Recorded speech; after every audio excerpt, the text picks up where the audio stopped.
Alrighty, this is the crossover. Mark Willard, Dan Dibley, Evan in for Steiny with Daryl the Guru Johnson. What's up, gents? Staying dry out there, I hope. My guys. That's a negative on the dry. Boy, yeah. On the Willard comes in with water on the umbrella. There's water on the umbrella, and we gave up on the umbrella halfway through because, as you detailed, I turned into Mary Poppins where the umbrella was starting to take people the wrong route. Why do they I'm do like, that? I need to go this way, and my umbrella wants to go that way. So we switched to a hood halfway through, and we made it. There you go. Everybody stay safe out there because it's wild, and it's I about think to it's pop about off. to get worse. Can I just weigh in on umbrellas? Of course you can. In terms of like What's where we bugging are you, Dibs? from the dawn of the umbrella Society. to where we are now.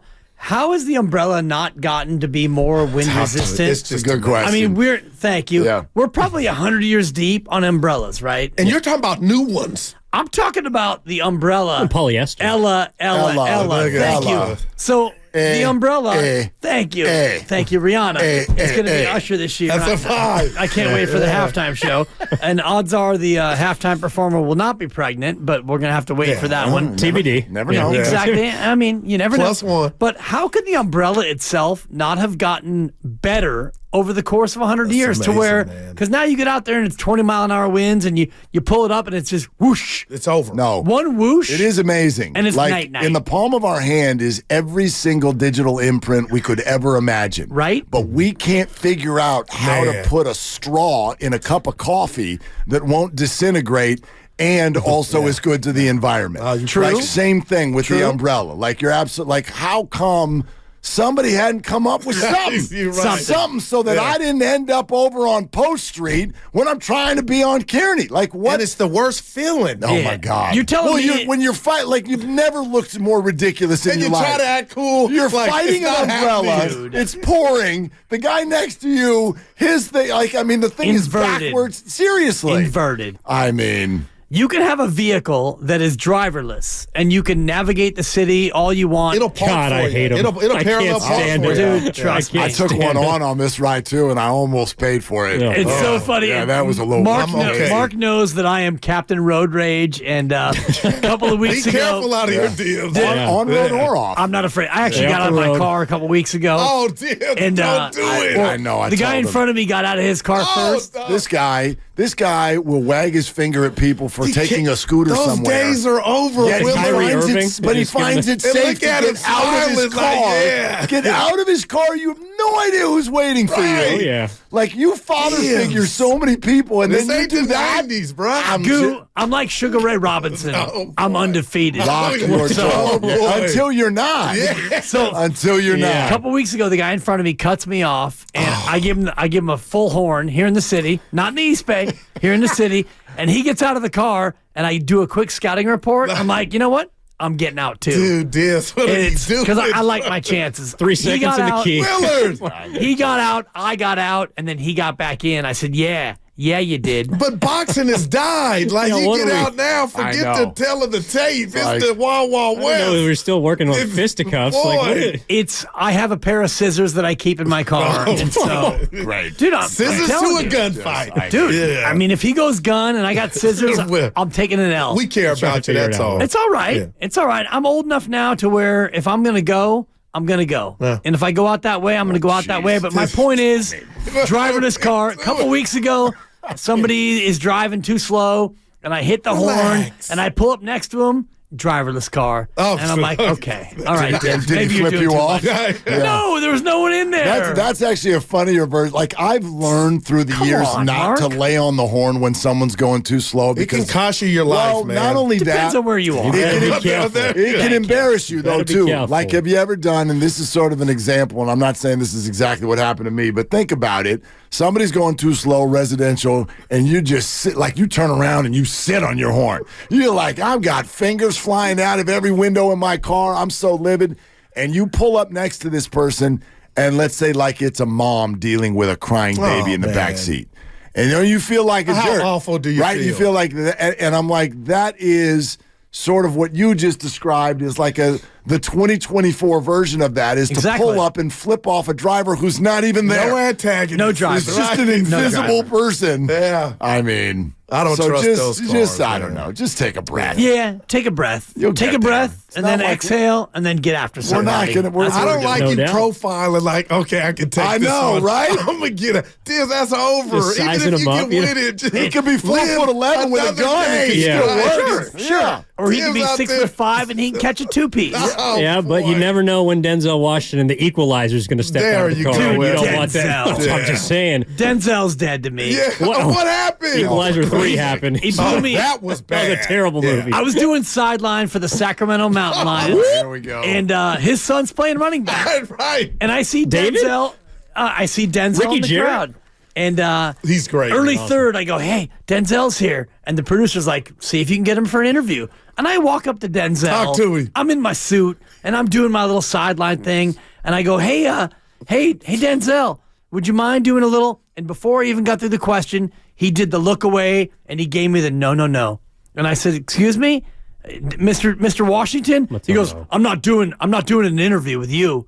And I go, okay. All right, Denzel. Maybe he didn't want to overshadow his son. I'll bury you. Oh. I'll bury you, Denzel. You'll never 15 work years again ago. in this town. Did he say it like that? I'm not Completely. doing an interview with you. Earl Campbell? Like he would have done an interview with somebody else? First of all, he gave me the no look. Yeah. He gave me the Magic Johnson. The Heisman. He's watching his Followed son. by, he was not watching his son. It was during a media timeout. He gave me That's not the the point. he gave me the Magic, get you, followed Will. by the Dikembe. He gave me the Magic, the no look, and then the Dikembe, the no. And I said, you know what, Washington? You'll never work in this town. Yeah. What are you, one of these guys? Really? boy. And where's he at now? Sure took that to Where's he heart. at now? Kyle Kelly on In a the very big YouTube house chat. Yeah, whatever. It says Multi-time the Oscar original winner. umbrella was only an umbrella. That's a That's four. what Thank you. started. I That's a ended his four. career. Denzel won't work in this town. Speaking of umbrellas, I know Denzel. that they haven't changed it a lot, but it seems like from what we've taken the last hour calls, fandom has changed a lot Oh, man. in the Bay It's a Area. great because transition right I'm there. just trying to do You're it. doing your best.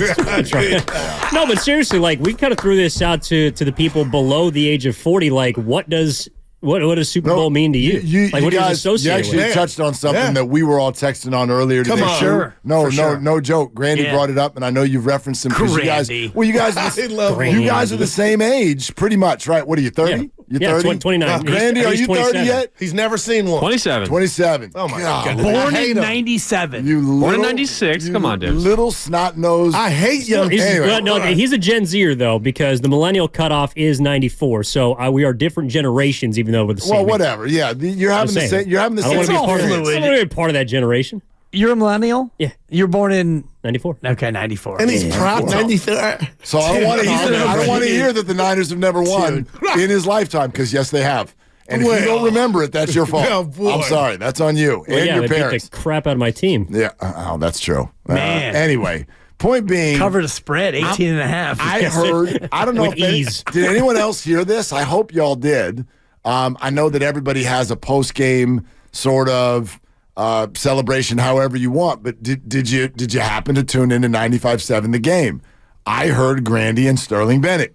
Okay, I'm cruising around, Make it weird. right? Going from one whatever watch party. Now we're going here, pick this person up, whatever. So I caught a lot of them, and you guys struck me. You struck me because I'm listening to two voices who were processing an NFC Championship victory in a very different way than I do. Because not that you'd never seen it before, because you have. But it's opportunity number 3 to see something that you've never seen before. And it dawned on me, opened my eyes to maybe something that I haven't done a great job speaking to in this market in the last couple of years, 3, 4, 5 years, whatever, when the Niners are good. I haven't done necessarily a great job speaking to it, which is the fan that does not look at the 49ers as an all-time organization that is in 35% of the NFC title games. Like, here's the way I'd put it. As a Niner fan, I may be wanting for the last 30 years. However, I'm also fulfilled. Oh, I am a sports fan in this town who has been fulfilled. I do not look at any of my 3 teams and go, just once. Can you just once in my lifetime do the thing? Sally Struthers. Yeah, he's stealing it from me. They've all done it at least 3 times. All of them. But there's this very large portion of our fan base that's getting older and potentially about to have kids. And have not lost their championship virginity. Never seen this before. Man. No doubt about it. That was eye-opening to me because you all were giddy. Like a virgin. Mark, you all were Madonna. giddy. You were like, oh, my God, we're going to the Super Bowl. And I'm like, we always go to the Super Bowl. Used to always win them. Yeah, used to always win them. We go to this all the time. Every few years we go. But it's very, very different. Yeah. And I'm thankful for that. Well, I wasn't thinking about that so much. Right, the newbies. And it's, it's hard to tell when you're your age, knocking on the door of 50. You're almost 50. I'm 49 and it's an omen. Go ahead. Yeah, next stop is 50. No, next stop is Super Bowl championship. Go ahead. Yeah, I mean, go ahead and you can assign your own age to their success and, take credit for it if you want. But bottom line is you are a lot older than Grandy and E-Dog, and you do remember the success of the 90s, and these guys don't. And so I think that you speak to a reality of a lot of fans out there who don't remember that. And it's similar to where Warrior fans who aren't older, they don't remember the 90s and the 00s Great and the time 80s. out. Exactly, all that stuff. And who they playing? Larry Smith and Sleepy Floyd and all the rest of it, and Lloyd B. Free. And so, who's in town? Exactly. It's the Kobe Bryant 5-pack. Click and roll at Warriors.com. Well, I think this may actually have something to do with the way that we talk about Kyle Shanahan. No joke. I'll explain that in a second. Do the thing, and then I'll explain. Let me do the thing. You're listening to 95.7 The Game, KGMZ FM and HD1 San Francisco, always live on the free Odyssey app, Twitch, and YouTube, powered by First NorCal Credit Union. Now you do the thing. I get called a homer a lot. Okay? But I wonder if this dynamic that we're talking about has something to do with the way Kyle Shanahan in particular, because no one is hanging the recent losses in the playoffs around the neck of Brock Purdy, obviously. He's never lost a playoff game that he's finished. But Kyle Shanahan, there's a group of fans, I don't want to just, make it age, period, that's all we're talking about, but there's a group of fans that looks at Kyle Shanahan and goes, great, you've won a lot, but you haven't really shaken the label of like you choke in the end. And maybe that's actually because a lot of those fans have never tasted the other side. So there's an inordinate amount of blame that goes to somebody who actually dances in the end almost every year. Conversely, I'm over here going, hey, like, this guy's great. He's really legitimately great. He has brought something to this organization that's never really like his predecessors. Like, he's the most successful coach outside of Bill Walsh, period. And there's no questioning that. But maybe my view of him is softer because of that baseline fulfillment that I already have as a fan. I've tasted it, so I'm not like freaking the flip out that he's never won the last game, even though he wins most of the games. Yeah. I wonder. I got to say something to you, Willard. I love that, but George Seifert on line one, I mean, he won 2, so wouldn't we say that's greater than what Kyle's done? Well, I mean, because we're talking about 2 chips. Okay, here's what I would say to that, though. First of all, they're inherited? George Seifert inherited. Oh, no. George Seifert has got a little Barry Switzer in it. Got a little bit. That's mean, so wrong. Wow. Doesn't mean I hear you. And he didn't build it. And it was such a short. It was a shorter, right? It was a shorter window. So I love the bossa nova. Yeah, and I will never blame anything the shades on the bossa nova. Yeah. But in terms of the consistency and what I really credit is building it. Right? Bill Walsh built it. Kyle Shanahan built it. Yeah. I give extra points to that. That's fair. I mean, it was just interesting listening to some of the people call in. Like, there's this dude from Boston who basically said, like, dude, bury me right now. I got 6 with the Patriots. Like, I wouldn't trade the thing for the world. And I feel the same way in the sense of, like, if the Warriors never win another championship, I'll be disappointed. But at the same time, I came of age during the middle of the greatest run in franchise history. And to see the way that they just captured basketball nirvana in front of our very eyes, like, I could die a happy fan. And the Niners fans have not, at least for my age group, been able to experience that yet, or at least don't know what it's like. And even I would say, if you were a kid, we talked to Phil Mo Mike, who's about 39 years, and he said he doesn't, truly, like, he wasn't old enough to really know what was happening at that time. So I do think this would be special to so many people, but I also don't think it takes away from the memories that you build along the way, because someone else called in and was saying, I became a football fan when I saw the catch. And the catch wasn't in the Super Bowl. I know they went on to win it, but that was the time in which they developed their fandom. I think there's a lot of 49ers fans that are young that are developing their memories and their fandom due to what Brock Purdy's done in the divisional round, what he did and the Niners did coming back down 17 in the NFC Championship game. Not that losing the Super Bowl automatically, or winning the Super Bowl makes you forget those things, but that is a part of the journey as well. And so, to your point, Willard, even though you've seen it and done it, I do think there are members of the fan base that would also say, well, I am going to look back at those games and be like, damn, I remember where I was when Brock had his game-winning drop. Yes, but I think you'll remember it more if it culminates in a championship. And it's funny you say what you said, because I was 16.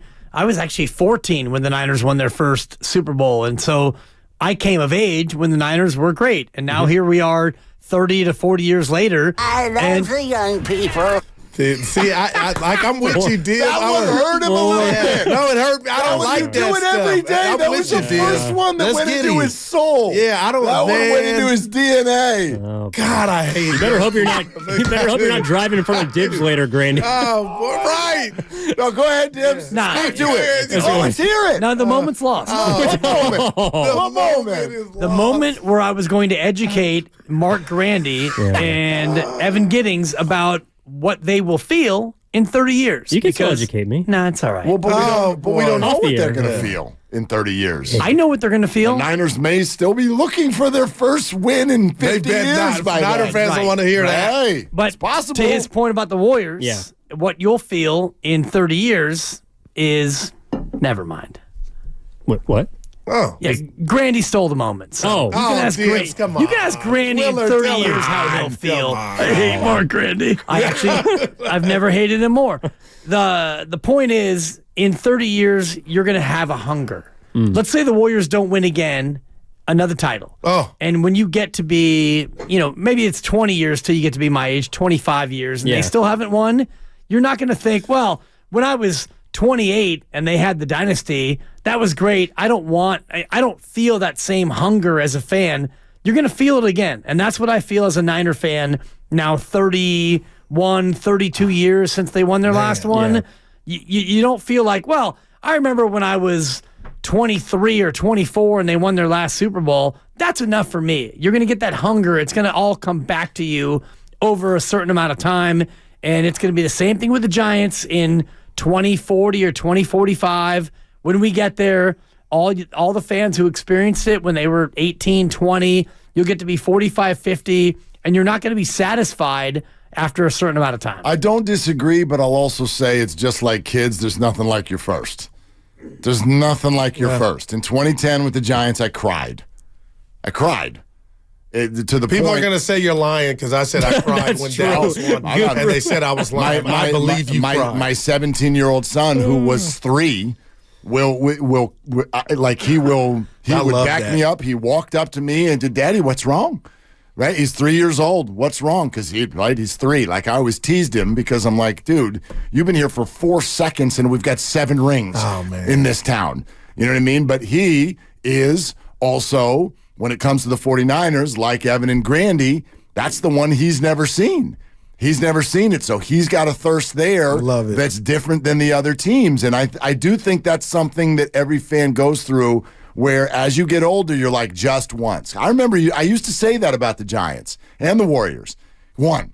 Just give me one. And then you get greedy. Yeah. Once you get one, you want more, but there's nothing like the first. So even if, let's say the Niners win in a week and a half, and then, God, I hope not, but then they go 25 more years without another one, sure, your hunger, just like it has. But you'll never forget that. For us, it's rebooted. Like the Niners haven't won since '94. Like, okay, it's been a minute. I'm kind of done here with the whole not winning thing.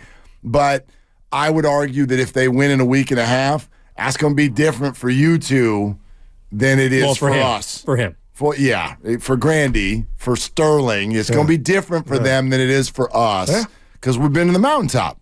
Yeah, I mean, but also to Dib's point, and I kind of want to ask you, Willard, because I think this applies more. Like the Giants winning the tiers, then they win 3. We are kind of at the point now. This will be the 10th anniversary coming up the 2024 season. There are a lot of people that are starting to get, at least it seems to me, just viewing it, a lot of that hunger that you're talking about, and that's just 10 years from now. Do you feel that? I don't think that the current Giants hunger is championship hunger. I think it's interesting hunger.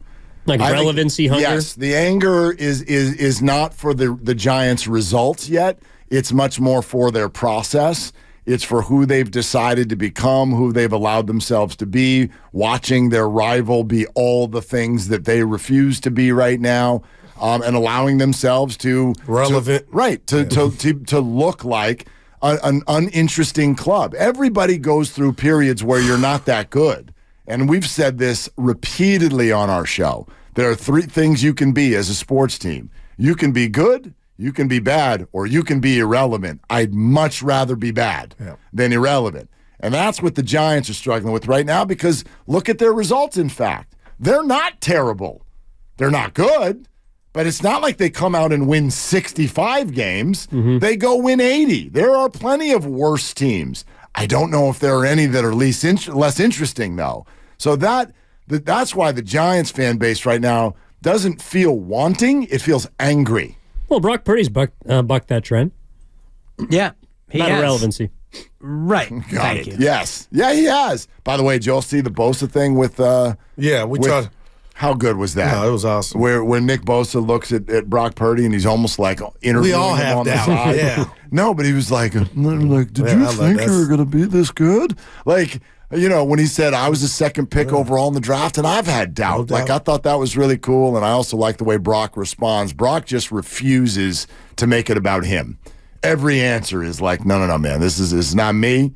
This is us, and everything that we achieve is us, and he's right, and, I think it's one of the reasons the 49ers have had the playoff run that they've had is they have about as strong of a locker room as anyone I've ever seen. And I told Evan and the fans, just imagine in 11 days if this dude, Brock Purdy, hoists up this trophy.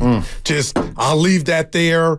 There's going to be hate because there's hate everywhere in our world, but if this man hoists up that trophy and does something Jimmy Garoppolo that era couldn't produce, I mean, come on, man. I'm trying to find an actor. I said Tobey Maguire that would play Brock. They let me know Toby's a little older now. We need somebody a little younger. But no, it's there. Paramount Plus or the big screen. It is coming if this kid outduels Pat or just wins the game. Yep.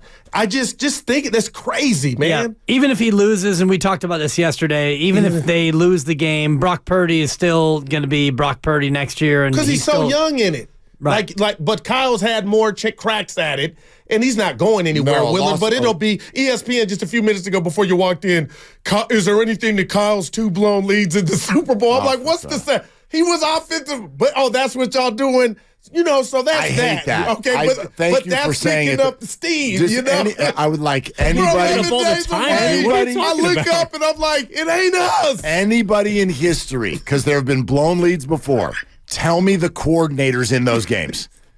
They act like he was the coach, You man. cannot even name the coordinators in any other blown lead. Dan Quinn could have took the headset. Damn it, Kyle, run it. He's the only coordinator in the history of sports that gets blamed for a come-from-behind loss. Well, other than the Seattle coordinator who called for a pass instead of a run. What's my boy's name, bro? Exactly. His name was Pete Carroll. Russell Wilson. Checked into a pass. Exactly. Pretty boy Floyd. Cheryl Bosa today, 3:15. And the coach, too. Yes. That's awesome. Steve Kerr, 5 o'clock. Yeah. Cool. And it's going to be nice to get Steve Kerr off a win. But I like the new starting 5 now that Dre's back. I'll just leave that there. Oh, boy. I'm excited again. Well, what happened with Kuminga and Wiggins? Where now they can Draymond Green. I asked Steve Kerr that last week. What did he say? I think you were gone. I was actually, it was maybe the week before. About Draymond Green unlocking the Wiggins-Kuminga combo. And I do think that that's a big thing. And, and I also think that it's going to be Andrew Wiggins still here a week from tomorrow. I don't agree. think he's going anywhere. Play like he's playing right now. I'd like him to Looking stay. at Kuminga like, let me step up. You get Paul back and you get GP2 back. There's no reason why this team, in their mind, can't still make a run. What was it? Operation Play Off or no? Let's go. Wait, what? You can turn your mic back on. Operation Play In. Operation Okay. Play In, yeah. We look forward to Cheryl Play in. Bosa, 3:15, you said. Steve Kerr, 5 o'clock. Willard and Dibs coming up next, 95.7 The Game.